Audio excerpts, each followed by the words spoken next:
Broadcasting from the business capital of the world, this is the Podcast Business News Network. We are back with the beautiful Erin MacNeil. Yeah, she's the founder and CEO of the Spa Business Coach, and that's what she does. She's here to help you and your spa really, increase sales, increase those numbers, get more of those customers in that door, increase the traffic. And Erin, of course, as beautiful as she is, so modest, so down to earth, and really successful in her career. We're on the podcast, but for those you may not know, we're on the Zoomcast too, so I get to see her. So welcome back today. How are you? I'm doing well, Jill. How are you? Fantastic. Excited to be here. Excited. It's a beautiful day here in New York. How is Toronto? Same, surprisingly. It God finally feels bless. like summer.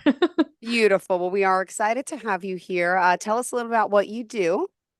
So, I am known on all the socials as the Spa Business Coach, and we do focus business coaching for spas, beauty business, and med spas. And what we really focus on is numbers and financials, the not so sexy stuff sometimes, and the operations and leadership and how you're going to build a robust team that's going to help you grow your practice. Beautiful. Well, thank you for being here. How can we contact you, by the way?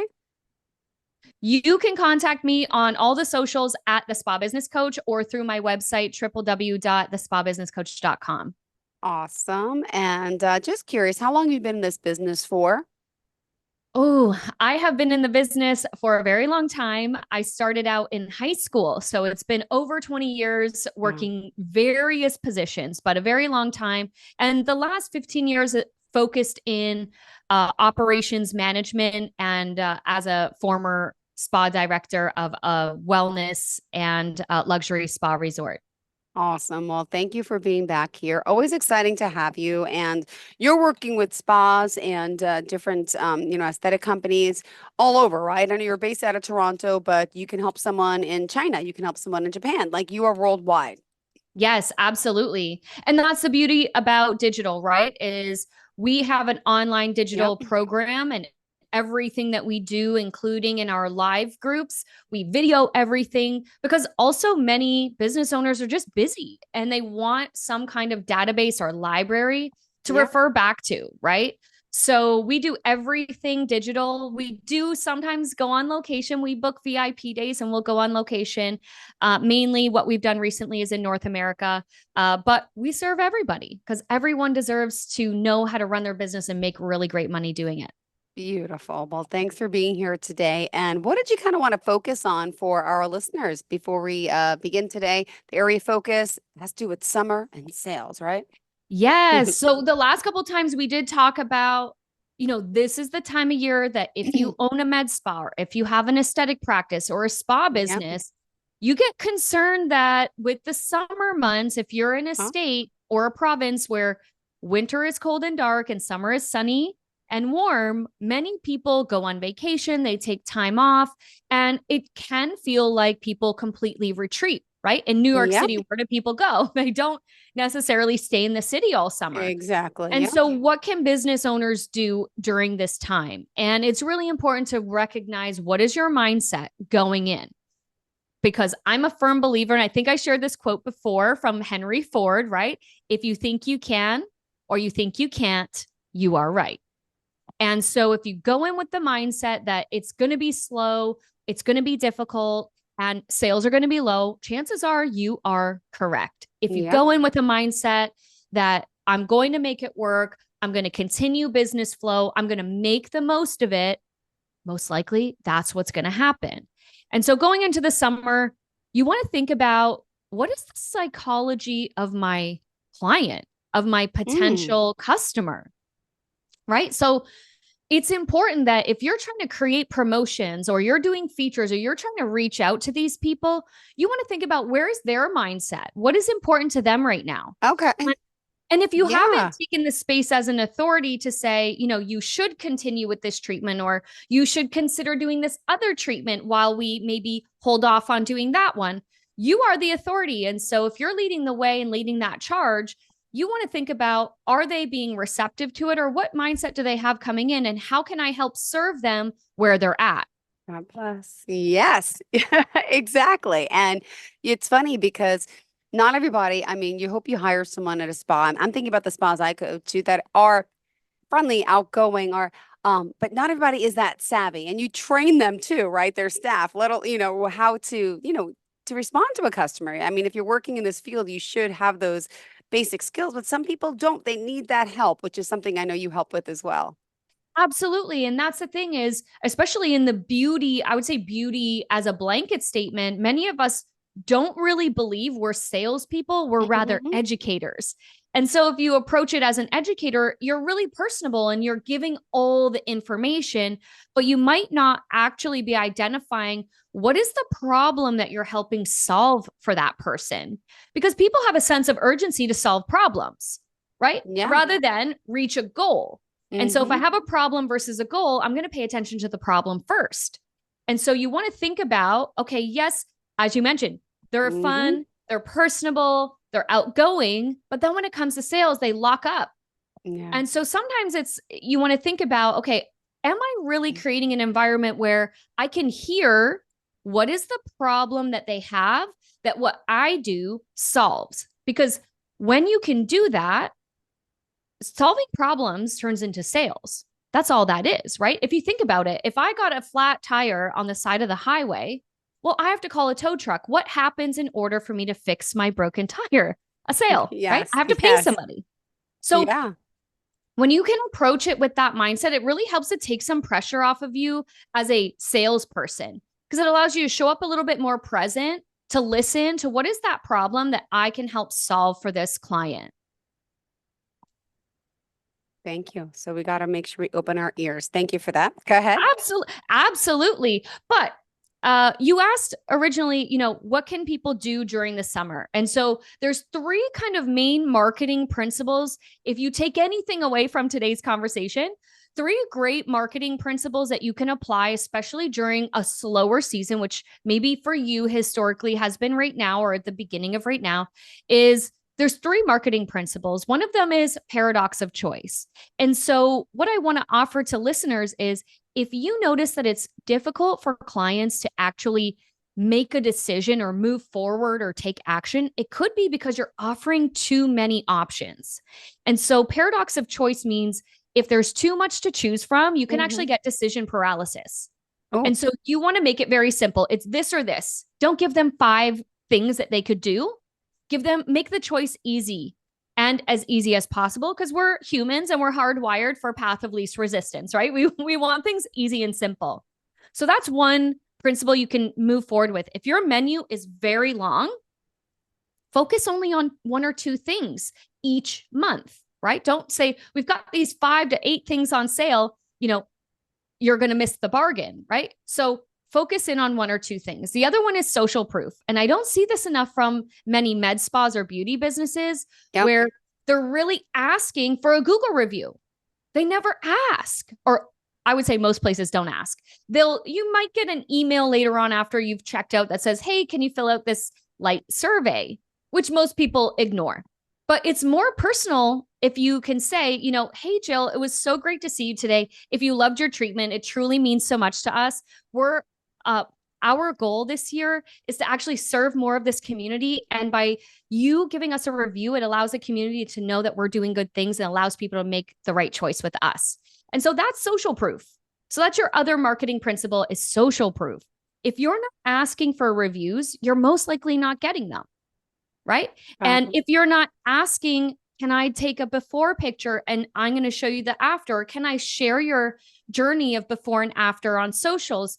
When you can show that people have had a really good experience in whether that's with results or they just love the service that you give, it allows other people to know, oh, this is a place I can trust, right? When you think about if you've never been to a restaurant, what do you normally do? You go to Google and you're looking up the restaurant Totally. reviews. Mm-hmm. Right. And then you're like, well, this restaurant has 1,000 reviews and this one has 14. Which one are you more likely to choose? And so sometimes we get nervous, right? Because it's part of sales is asking for the review. So social proof, that's another marketing principle. Again, in a slower season that you want to just put that out there and let people know that your clients are getting great results and that they love their experience. And the last one that I think is really appropriate for time of year is scarcity marketing. So the scarcity principle is usually in and around time or quantity. So for a limited time, right? So an example of this is people do a great job with scarcity marketing because it creates FOMO around Black Friday. FOMO. Black Friday is a of. great example, right? So it's time bound. It says for this next 24 hours, we're doing a flash sale. Yep. Or for this amount of time, you can take advantage of a preferred price or quantity, limited spots while quantities last. Things like that, that really what scarcity marketing does for people is it gives you the propensity to take action now because you're running out of time. It's FOMO, right? I don't want someone else to have it and me not have it. And Apple does a great job at this. Every year, I think like most people know about an iPhone. And honestly, I don't think it's changed much over the last couple years, but somehow they do a scarcity tactic that every year people line up outside of Apple looking for the newest iPhone. And so you want to think about your own business, right? How can you create something the same? Because really that's the same. They're not coming up with a new concept. They may have changed a tiny feature on the camera, or they've switched some feature about how round the edges are, right? It's not like a brand new overhauled item. It's just they are relaunching something that they know people love. And so I would, suggest do something like that around scarcity marketing in June, July, or August, where you can say, hey, for this time only, we are going to put a preferred price, or this time only we have limited spots. So those are 3 marketing principles I think you can apply and really help your potential clients to take action, keep those sales flowing through the summer. We like that. We need the sales flowing through the summer, right? Because that is on record the slowest part of the season for all these businesses, correct? It typically can be. And I want to say it typically is. And I think that's because, again, just going back to at the top of the call, what we were saying about mindset is if your mindset is that it's going to be slow, most likely you're not going to give yourself permission to take action. You're going to lean back and go, oh, well, it's slow. So I'm also going to, fall in line with being slow. I'm not going to send out as many emails, or I'm going to dial down my marketing, or I'm going to, tell my staff to take extra days off, when really, if that's the mindset of most of the other competitors you have, maybe by dialing it up, you will actually be more standing out in your market because people are dialing things back. So yeah, I think, when it comes to those kinds of things in the slow season, it's not about falling in line. It's what can we do different? Give yourself that challenge, right? Yeah. If you historically don't phone call or text message clients that maybe it's been 2 months or 3 months since you've seen them last, give them a call, send an email, drop a text, doing these things. These are what we call sales generating activities. And a lot of businesses will, I'll get on a call with them, a discovery call, and they'll say, oh yeah, but we don't have time for that. And really my response is, if you don't have time to make sales, that's probably the reason why you don't have as many sales as you would like. So you have to do both, right? It comes back to a similar mindset around social media, right? When people say, oh, social media is so overwhelming, I don't have time to do social, I don't have time to post. But what you realize is if you don't create that time, people don't know you exist. And if they don't know you, they can't pay you. So yeah, some tips there for the slower season. It is historically a bit slower, but that doesn't mean that we have to fall in line. We could actually recreate our own version of what slow looks like for us. And maybe slow is only 2 to 5% less sales. Okay. But we're still moving forward, right? We're still doing all of those income generating activities, and we're still leaning in, and we're dialing up marketing. Yeah. Like I wouldn't blame the market. I would try to take as much action as possible. Beautiful. Thank you so much for this. All right. Remind us how we can reach out to you before we continue.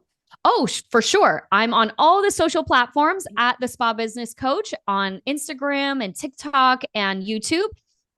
Or you can reach out and you could actually book a discovery call through my website at www.thespabusinesscoach.com. Perfect. Thanks so much. All right, let's continue the conversation. And what else did you have in mind for, the summer, and all these businesses? And by the way, it also, like you mentioned, depends where you live, because if you're in some place like Florida all year round, right, summer could be busy because people, They're right? visiting. They're Yes. visiting, or yeah, you're in a destination. And I would say for most places during those historical summer months in North America, wherever you are, I would assume that there's some kind of influx of population, Yeah. right? So you could even get creative. I always like make room for a creative process, right? Maybe it means reaching out to your tourism board Oh, and asking how much does the population flux during this time, and are there specific groups, right? If you think about retreats, or let's just say you have a casino, or you have a sightseeing main attraction that over the course of the year people come and look for, you could actually just reach out to your tourism board or city council to find out, when do these things happen? When are you expecting? So I used to live in Bermuda, and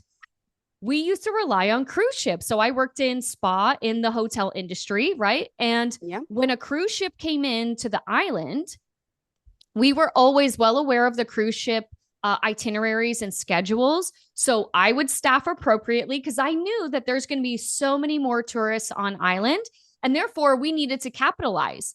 So you could reach out to tourism boards in your city to see how can you also help get the word out to people who are coming and visiting that might want some kind of beauty or wellness experience, or maybe there's some kind of collaboration you can do.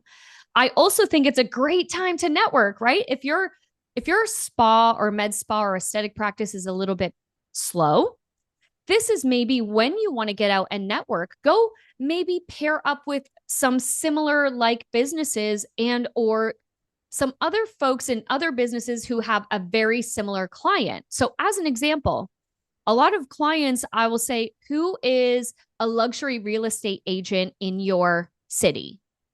Because if you are offering a high ticket or a luxury service at your spa, most likely that top end real estate agent is marketing to a luxury client who's maybe in the upper, 7 and plus figure housing market.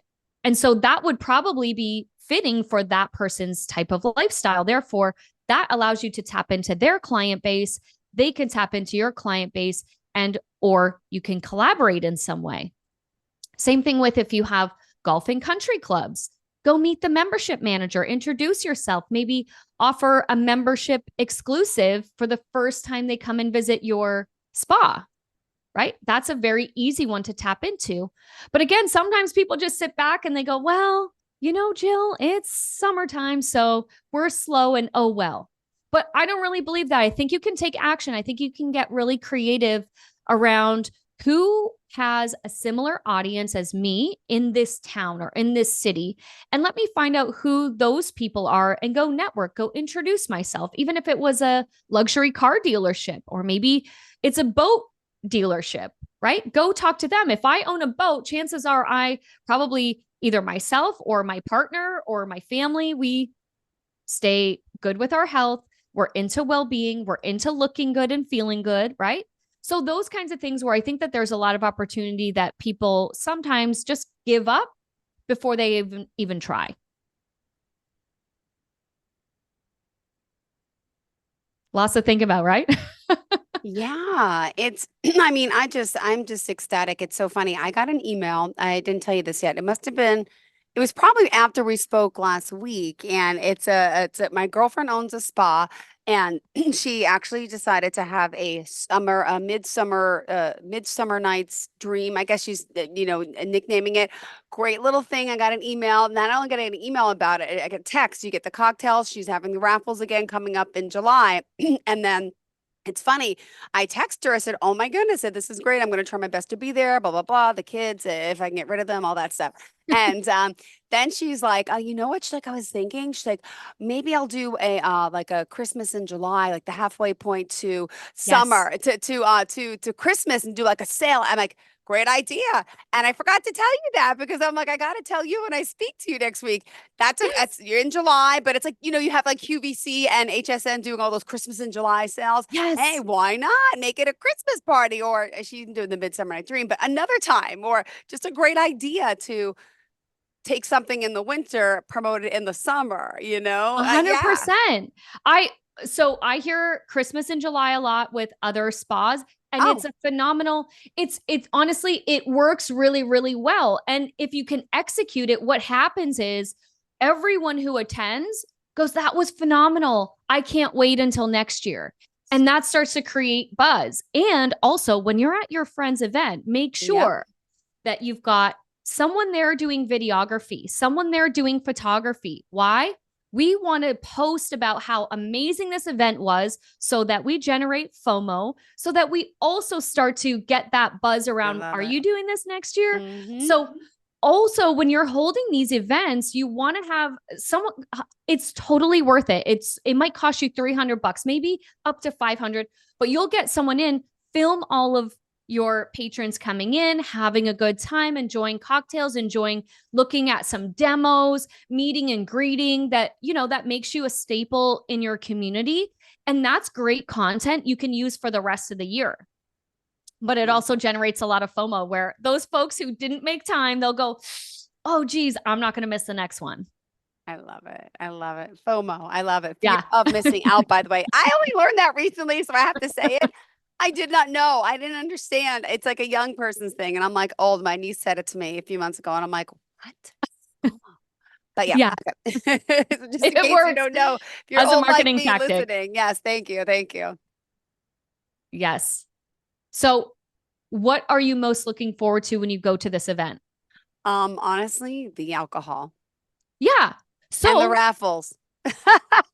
Because there's a chance I'm going to win a discount off of a service. And guess what? 100%. Brings you right in. And if you and everyone stays there till the end because you have to be present to win. I know how this works, which is smart. So you stay the whole time. And yeah. So I'm actually looking to like the cocktails, to be honest with you. Yeah, because it allows you to just get out, socialize. But then here's the other thing is you're in a room with a bunch of other people who are of the same kind of mindset, similar lifestyle. They value the same things. So you start to meet other people and it's a way for you to realize like, oh, there's a whole community of women just like me or other people just like me. And it's a really it's a really nice excuse to get out. But I think as a business owner, you want to capture that. You want to capture that you've really brought people in the community together. Again, we talked about social proof. That is social proof that people are like, I need to be at your event because your event I will not miss because everyone is so good. I won a raffle or I went to one last December, a client of ours, and she does one a year. Okay. And she gave away, I think it was the equivalent of $25,000 worth of free treatments. Ooh. And she did a bunch of different raffles. And some of them you can get and they are like, whether you like toxin or you like filler or you like lasers, you could win the whole thing. So yeah, I think if you can get creative with packages and raffles and doing the draw and get everyone enticed and excited, you're going to have a big attendance as well. Love it. Thank you so much for that. It's so true. And so what do you look most forward to? I mean, because you're coming in though with an expert eye. So if you're coming to an event, you're like, your mind's going, this is right, this is right, this is wrong. I would do this better. What would you say makes a successful event like that? I'm always looking for what feels seamless and effortless. Like everyone is enjoying themselves. Nobody looks lost. The entire team, here's another one. The entire team is executing like a perfect choreographed dance, right? Where everyone knows where they're supposed to be, that everybody's pitching in. You've got someone cashing out clients, someone who's, stuffing the bag, someone who's pulling the raffle, someone who's doing a demo in the room, someone who's going around making sure everyone's got a cocktail or something to eat, right? Just making when I can see that everything is orchestrated beautifully, it's very seamless. There's no one standing in a corner who looks lost or upset or bored. Then you know that they've done a really, really great job. Also, when there's not a humongous lineup of people trying to buy stuff. So I think that that's always a hard one to navigate is like, get like a little bit of a conveyor belt processing line where you have someone who's stuffing the bags or wrapping the gifts, someone who's cashing out, someone who's stuffing, like putting the product in the bag. That way, I see a lot of owners, they bring their family in, right? They've got all their kids they put to work, and they've got their spouse in there, and they've got their sisters and their brothers in there. So I think, again, it also shows the community that it's a family business, and that, it's just like overall, I look for a seamless execution. Not that if you have all the bells and whistles, it's more as everyone feeling taken care of.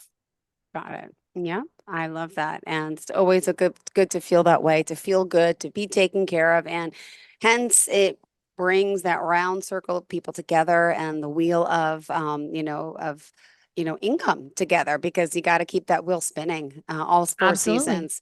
All right. We are out of time. Would you mind sharing how we can contact you? Of course. On all the social platforms, Instagram, TikTok, and YouTube at The Spa Business Coach, or via my website where you can book a discovery call, www.thespabusinesscoach.com. All right. Thanks so much for being here, and looking forward to next time. Thanks again. Yes. Have a fantastic day and have a great weekend. Okay. You too. Thank you. Bye-bye. Bye.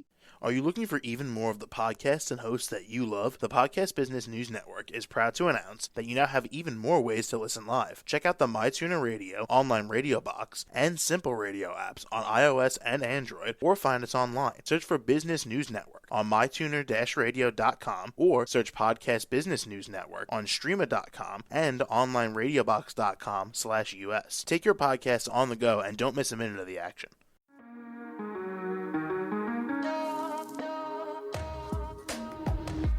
Broadcasting from the business capital of the world, this is the Podcast Business News Network.